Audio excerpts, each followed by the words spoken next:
My heart stopped, and a voice told me it wasn't the end yet. You know that moment when the silence is so profound it seems to swallow the whole world? That's how it was. 1 second before, everything was pulsating, and the next, nothing. The heart simply stopped. Without warning, without drama, without time to say goodbye. But what came after was something that no medical explanation can translate. Because when the body faded, consciousness awoke. And in the midst of that void that seemed like the end, a voice emerged. From almost familiar. And it said something that would change everything. It's not over yet.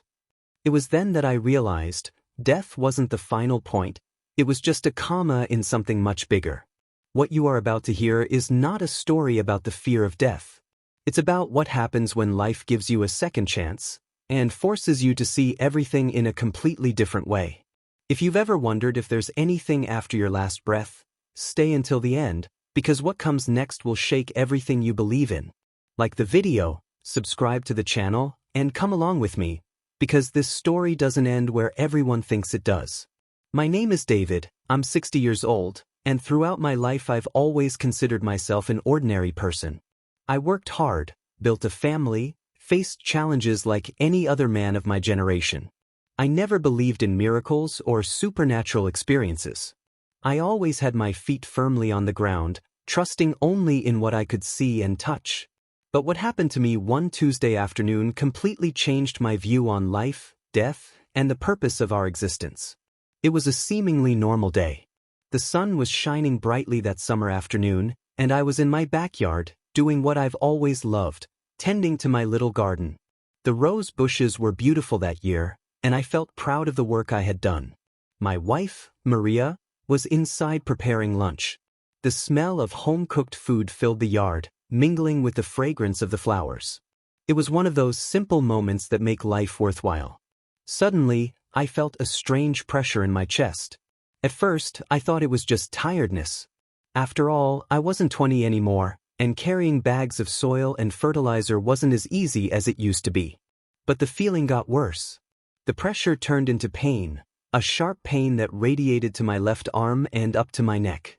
My breathing became difficult, as if someone were squeezing my lungs. I tried calling for Maria, but my voice came out weak, almost a whisper. My legs began to tremble, and before I could understand what was happening, I fell to my knees in the middle of the garden. The last thing I saw was my rose bushes swaying gently in the wind. Then, everything went dark. What happened in the following minutes is something that, even today, I have difficulty explaining in words. I was conscious, but at the same time I wasn't. It was as if I were floating somewhere between two worlds. I no longer felt pain, I no longer felt the weight of my body. There was only a soft, almost comfortable darkness, and a profound silence that was not frightening, but rather peaceful. That's when I heard the voice. It wasn't an ordinary voice, the kind we hear with our ears. It was something that came from within and without at the same time, filling my entire being. It was a firm voice, but incredibly loving, imbued with an authority that left no room for doubt, yet overflowing with compassion. David, the voice said, and hearing my name pronounced that way, I felt as if someone knew me completely, down to the smallest details I didn't even know about myself. It's not the end yet. You have a mission to fulfill. I tried to answer, but I couldn't find the words. I wanted to ask who was speaking, what was happening, what this mission was. But before I could formulate any coherent thought, images began to flash through my mind. I saw my wife, Maria, crying beside me. I saw my children receiving the news, their faces transforming into pure anguish. I saw my grandchildren growing up without their grandfather, without the stories I hadn't yet told, without the lessons I still needed to impart. But the images didn't stop there. I also saw people I barely knew. The elderly neighbor who lived alone 3 houses down, the one I always greeted quickly but never stopped to really talk to. I saw a young woman from church, struggling with problems I was unaware of, needing someone to listen to her. I saw future situations where my presence would make a difference, small gestures that could change the course of other people's lives. You still have so much to do, David, the voice continued.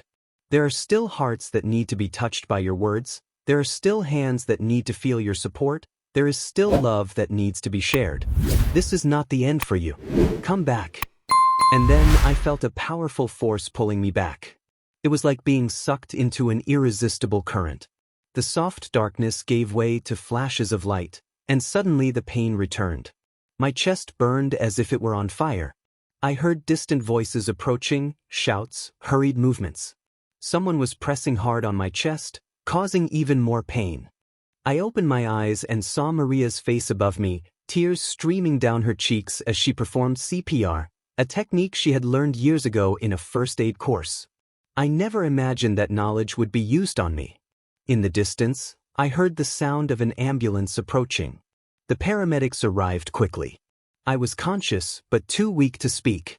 They put me on the stretcher, connected equipment, and spoke in medical terms I didn't fully understand.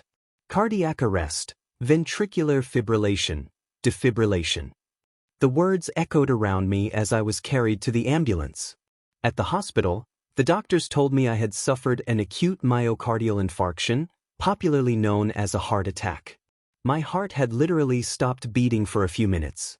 According to them, if Maria hadn't acted so quickly, I wouldn't be here to tell the story. Tests showed that a major artery was almost completely blocked. I needed to undergo coronary artery bypass surgery, a delicate but necessary procedure. During my recovery days in the hospital, I had a lot of time to think about what had happened. Was the experience I had lived through in those minutes between life and death real? Or had it just been a hallucination caused by a lack of oxygen to the brain?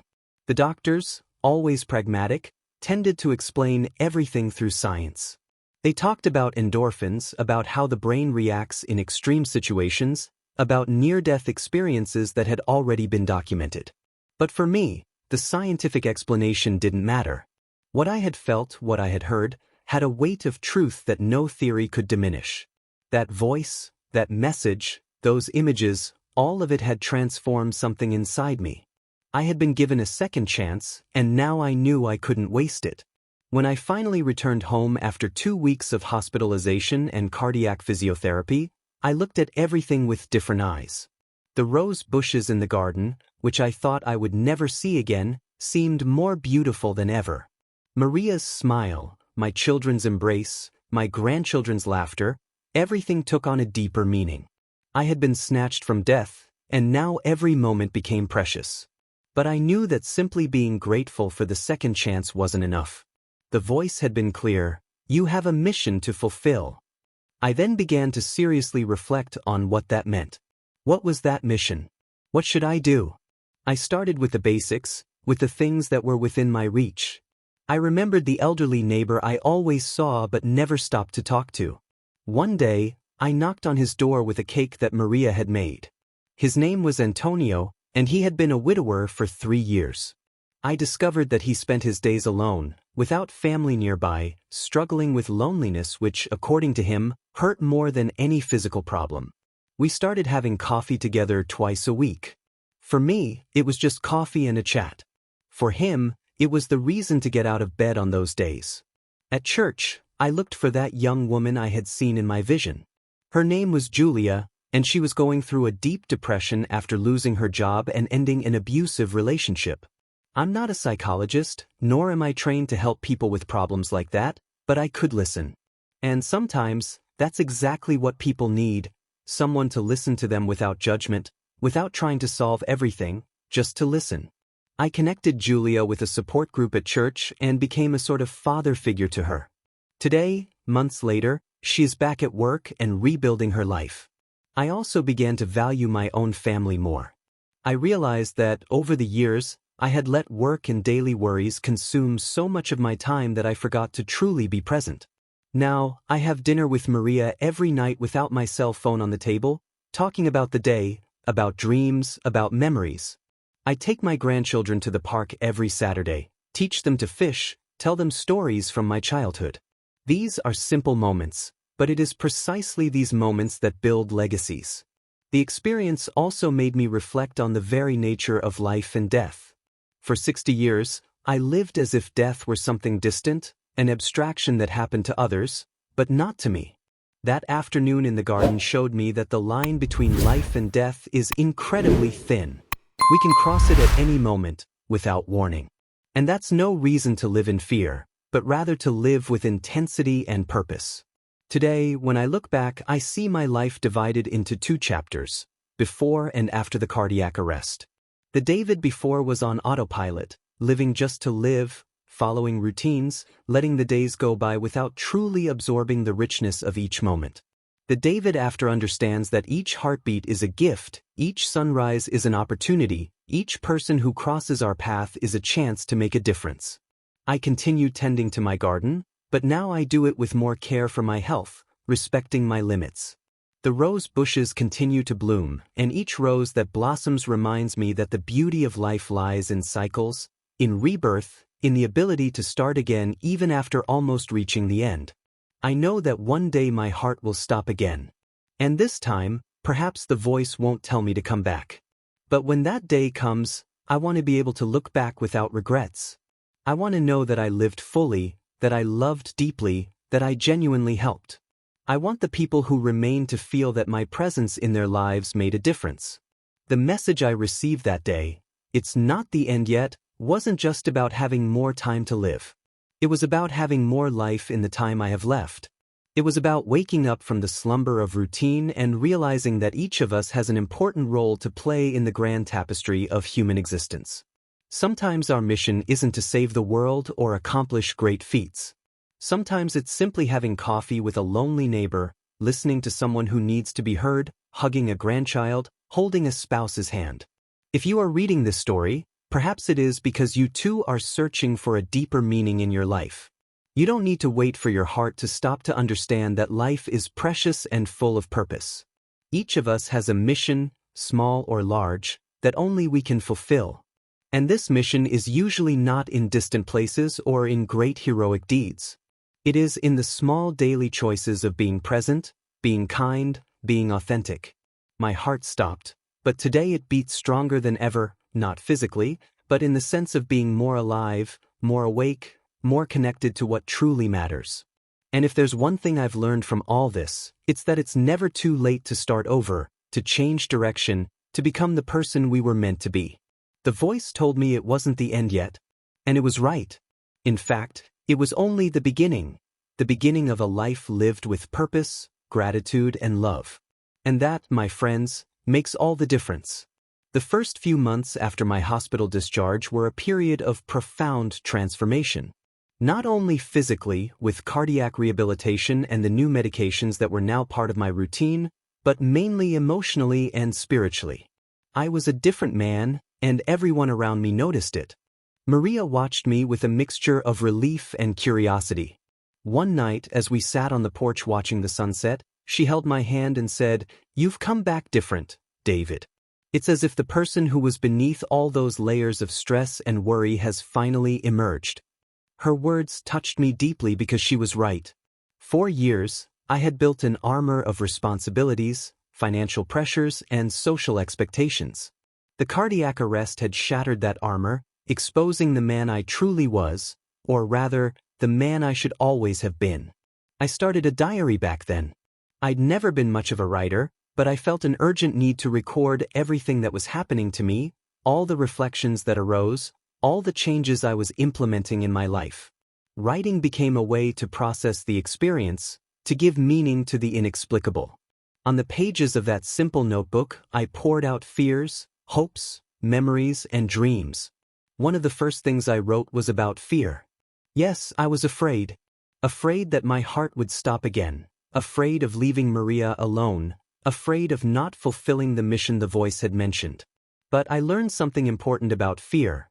When we acknowledge it and put it on paper, when we bring it into the light of consciousness, it loses much of its power over us. The fear didn't disappear completely, but it stopped paralyzing me. It became just another emotion I needed to live with, not the conductor leading my symphony. My cardiologist, Dr. Roberto, a man in his 50s with impressive experience, became more than just my doctor. He became a kind of advisor. During one of my follow-up appointments, while reviewing my tests and celebrating my good recovery, I asked him, "Doctor, have you ever had a patient who reported strange experiences during a cardiac arrest?" He paused, took off his glasses, and looked at me intently. Many, David. Many indeed. Some speak of lights, others of voices, others of feelings of peace. Science tries to explain everything through neurochemical processes, and there's probably some truth to that. But do you know what I've observed in over 25 years of cardiology? Patients who go through these experiences, regardless of the scientific explanation, almost always come out transformed. And this transformation, this change in the way they live, is usually more important for their recovery than any medication I could prescribe. His words validated what I was feeling. It didn't matter if scientists could explain my experience through synapses and neurotransmitters. What mattered was the real and tangible impact it was having on my life and the lives of those around me. I returned to work after 3 months. I was a sales manager at a building materials company, a position I had held for 15 years. It was a job that paid the bills, but it never brought me real satisfaction. I was always competent, met targets, and was respected by my colleagues, but I was never passionate about what I did. When I returned, I realized I could no longer feign enthusiasm for sales reports and commission disputes. I had a long conversation with Maria about this. She, always my biggest supporter, encouraged me to follow my heart. David, you almost died. If not now to do what really matters, when will it be? Her words were the push I needed. After conversations with my boss and the Human Resources Department, we negotiated a reduction in my working hours. I started working only part-time, which significantly reduced our budget, but gave us something much more valuable: time. With this extra time, I began to get more deeply involved in volunteer work. The church I attended on Sundays had a hospital visitation program, something that had always existed but that I had never participated in due to lack of time. Now I had time. And more than that, I had a story to share. I remember the first time I visited a patient in the hospital. He was a man of about 45 years old named Carlos, who had suffered a heart attack similar to mine. He was depressed, scared, questioning the future. I sat beside his bed and simply shared my story.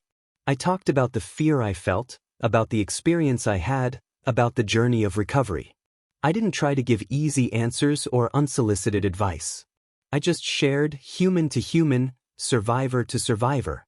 I saw Carlos's eyes fill with tears. "Thank you," he said, his voice breaking. "Everyone who visits me tries to cheer me up, saying everything will be all right, but you're the first one who truly understands what I'm going through." That moment was an epiphany for me. My experience, however painful it had been, had a greater purpose. It empowered me to reach other people in a way that no one else could. From then on, hospital visits became a regular part of my week. I met dozens of people at different stages of recovery from heart problems. Some were optimistic, others hopeless. Some had families present, others were completely alone. Each person had their own unique story, but they all shared one thing in common: the vulnerability that comes from confronting one's own mortality. I started noticing patterns in the conversations. Many people, when they get sick, begin to reflect on regrets. I should have spent more time with my children. I should have told my wife I loved her more often. I should have pursued that dream instead of being stuck in a job I hated. The hospital bed has a cruel way of bringing clarity about what really matters in life, but often that clarity comes too late.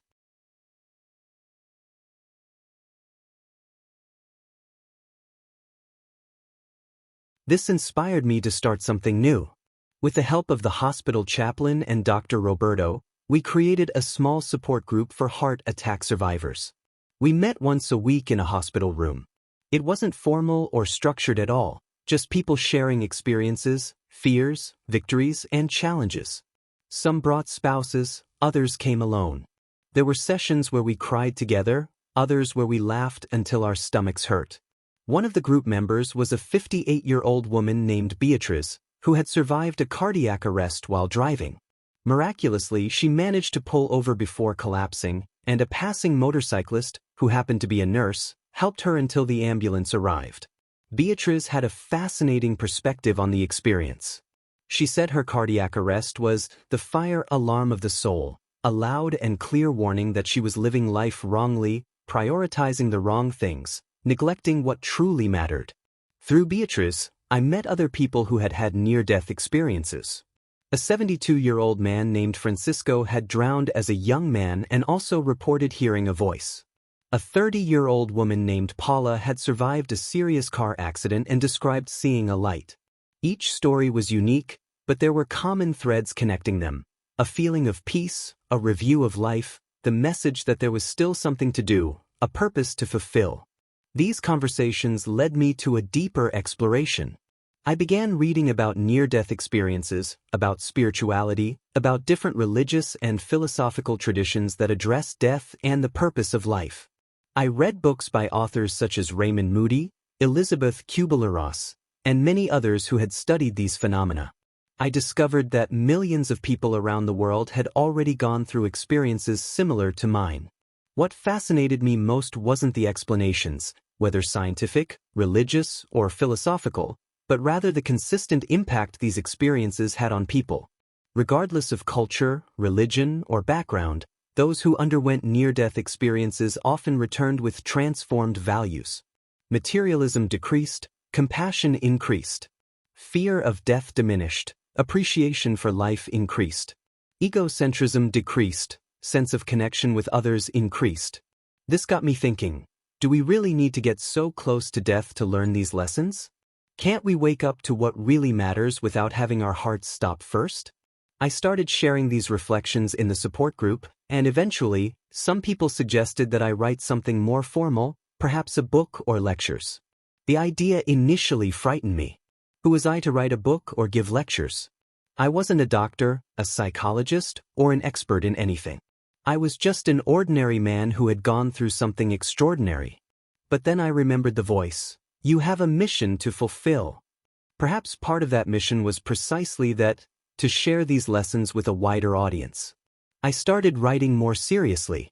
Every night, after dinner, I would sit in the small office we had at home and write. I had no literary pretensions. I wrote as I spoke, simply and directly, sharing my journey, the lessons learned, the people I met along the way. Maria read each chapter and gave me honest feedback. My children also got involved, helping with editing and formatting. During this writing process, I continued my visits to the hospital and with the support group. Each new person I met, each story I heard, enriched my understanding of the human experience.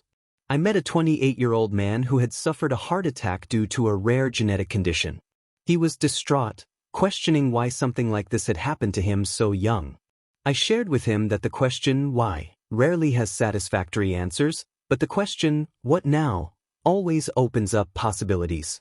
I also met an 80-year-old lady named Dona Helena, who had survived 3 heart attacks. She possessed a serene wisdom that came from having looked death in the eye multiple times. David, she once told me, death is not our enemy. Wasted life is our enemy. I could have died 10 years ago from the first heart attack, but I didn't.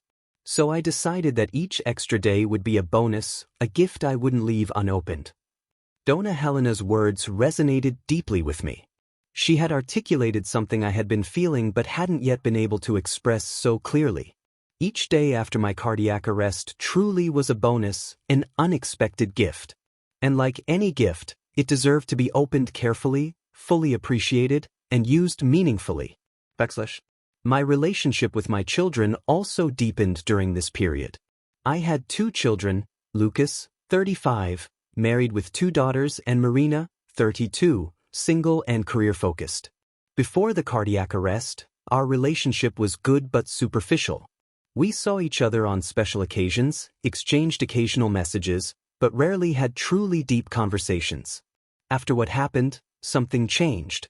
Maybe it was the shock of almost losing me, or maybe it was the genuine change they saw in me, but they both started to open up more. Lucas confessed that he was unhappy with his job and dreamed of starting his own business, but was afraid to risk his family's financial security. Marina shared that she was feeling empty, even with all her professional success, and questioning whether she had chosen the right path. These conversations were precious. Not as a father giving top-down advice, but as human beings sharing vulnerabilities, fears, and dreams. I didn't have all the answers. In fact, I had very few answers. But I offered something perhaps more valuable, authentic presence and genuine listening. I helped Lucas create a realistic business plan, and I accompanied Marina on her journey of self-discovery, which eventually led her to change careers. My grandchildren, Lucas's twins, Sophia and Isabella, 8 years old, have become a fundamental part of my new life. Every Saturday, without fail, they came to spend the day with me. I taught them how to take care of the garden, how to identify different types of flowers, the patience needed to see a seed transform into a plant. But more important than the activities was the connection we were building. They asked profound questions as only children can. Grandpa, where do we go when we die? Why do people get sick? What is most important in life? I answered those questions honestly, adapting my language to their age, but never underestimating their ability to understand profound concepts. I told them a simplified version of my experience about how Grandpa's heart stopped, but he started again because he still had important things to do, like spending time with them. My volunteer work expanded beyond the hospital. I started visiting nursing homes, places that had always made me uncomfortable before. The sight of elderly people, many abandoned by their families, always deeply saddened me. But now, instead of avoiding this discomfort, I decided to face it head-on. At the nursing home, I met people with incredible stories. Manuel, 94, had fought in World War II. Conceição, 88, had been a rural teacher and taught generations of children. Jorge, 91, had been a carpenter and built half the houses in the city. These people possessed decades of accumulated wisdom, stories that deserved to be heard, but often there was no one to listen to them.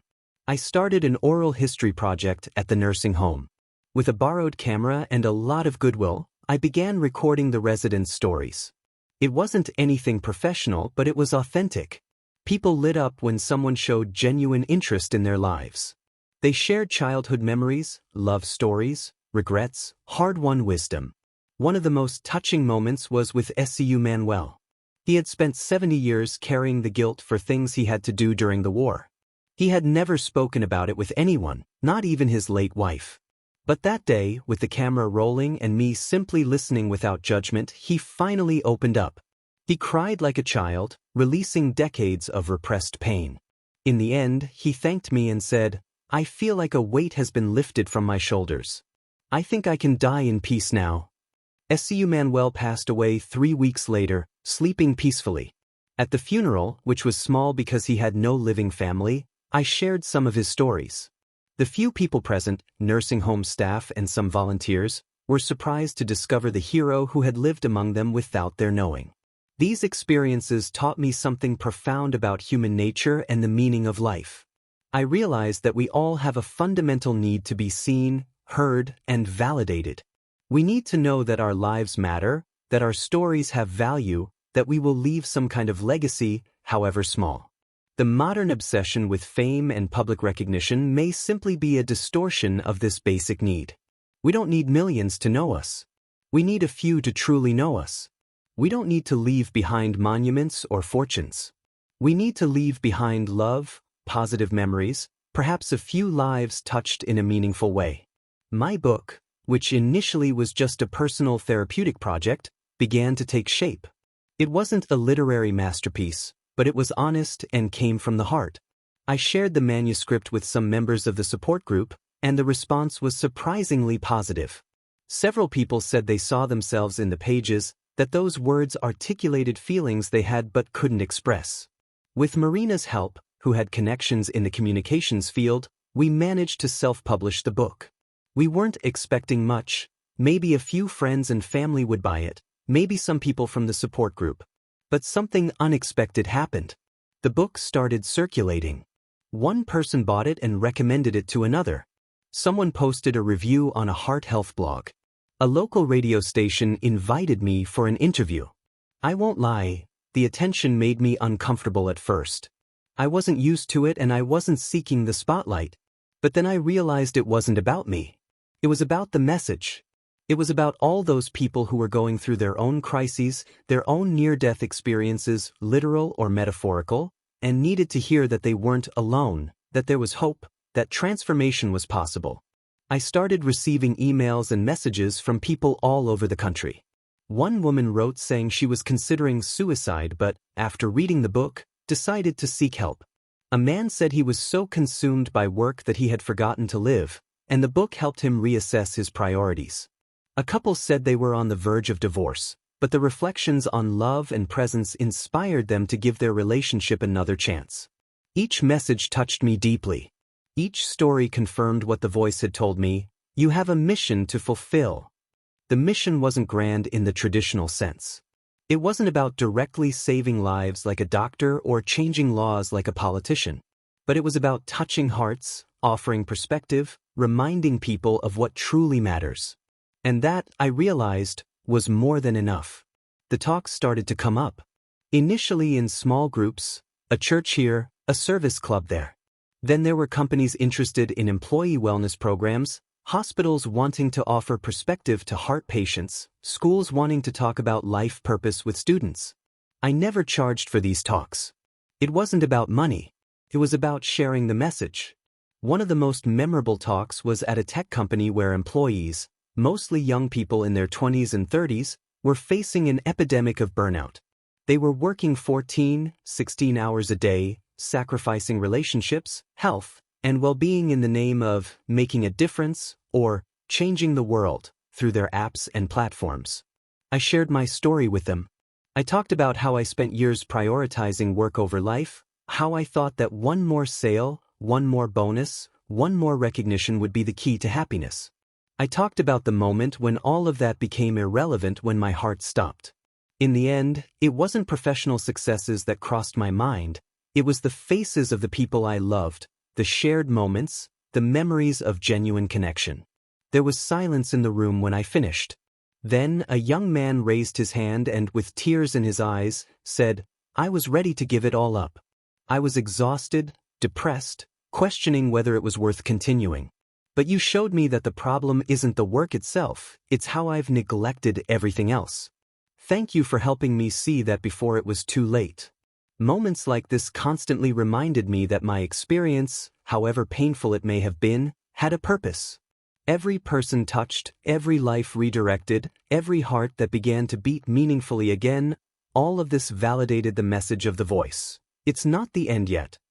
Now, when I look at my garden, with its rose bushes blooming in eternal cycles of death and rebirth, I see a perfect metaphor for life.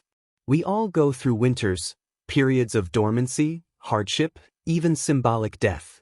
But if we allow it, these experiences can prepare us for even more beautiful springs, even richer blooms. My cardiac arrest was my winter. It was cold, frightening, painful. But it brought a spring I never imagined possible, a richer life, deeper relationships, a clearer purpose. And this spring, I realize now, wasn't just for me. It was for all those whose lives intertwined with mine on this new journey. As I write these words, now at 61 years old and a year after that fateful afternoon in the garden, I feel more alive than ever. My heart, though physically more frail, beats with more purpose. My life, though shorter in years ahead, is infinitely longer in meaning. And the mission, that mysterious mission the voice mentioned, reveals itself a little more each day, not as a single monumental task, but as 1,000 small daily choices to live with love, presence, and purpose. And it was there, back to life, with my heart beating again, that everything made sense. The voice that told me it wasn't the end yet wasn't just a supernatural echo. It was a call to start over. To live with purpose, to feel every second as if it were the last. And you know what? When we face death head-on, life gains a flavor that no routine can erase. From that day on, I was never the same. The little things, the sound of rain, a friend's laughter, the silence of the early morning, became miracles in disguise. Because now I know, every heartbeat is a gift, and every new dawn is a second chance that we can't afford to waste. Perhaps you've never had an experience like this. But tell me something, what would you do if you knew that life had given you another opportunity? What would you change today, right now, if you felt that voice calling you to truly live? Leave a comment telling me what this story made you feel. I really want to know. And if this video touched you in any way, please like it, share it with someone who needs to hear this, and of course, subscribe to the channel. Because in the end, death may be a period, But the meaning of life is to transform each period into a new story. Did you like it, or would you like some adjustments?